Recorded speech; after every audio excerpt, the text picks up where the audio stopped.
By now, you already know that President Biden is the first president in 22 years not to visit Ground Zero in Manhattan or the Pentagon or Shanksville, Pennsylvania on the anniversary of 9/11. Instead, he went to Anchorage, Alaska to visit the troops and give remarks there. Instead, yesterday, if you were in Manhattan, you saw Vice President Kamala Harris. Take a look at this picture of her. She's kind of yucking it up there with the mayor of New York City. What's so funny? This is a solemn occasion. If you went to the Pentagon, you saw First Lady Jill Biden there laying a wreath, and well, she took the job seriously, but she is just the wife of the president, not the president. Usually she'd be by the side of the commander-in-chief.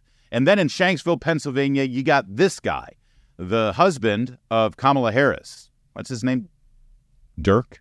Bruce? Is it Lance?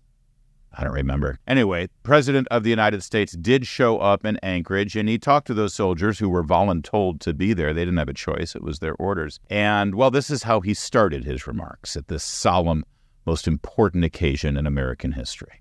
Governor Dunleavy, it's good to see you. Governor and I have something in common. We're both from Scranton, Pennsylvania. I wish I had him playing in my high school ball club when I was playing. But I could have been an All-American having you in front of me. Yucking it up with somebody about Scranton, Pennsylvania, and making jokes about how he would have been an All-American in football. What is he doing? This is the day the American people were attacked, blindsided by radical terrorists. Over 3,000 people died. And then members of the military, probably many people who were there at this occasion in Anchorage, Alaska, who were motivated because of that attack to sign up and defend this nation, to defend our allies. He's talking about his football career. But then he got talking about Ground Zero itself, and maybe that went a little better. Let's watch. Ground Zero in New York. And I remember standing there the next day and looking at the building. I felt like I was looking through the gates of hell. It looked so devastating because from where you could stand. That was powerful. That was moving, and that was vivid, and it was a great memory. The problem is, it's not his memory. He wasn't at Ground Zero the day after the attacks. He was in Washington, D.C.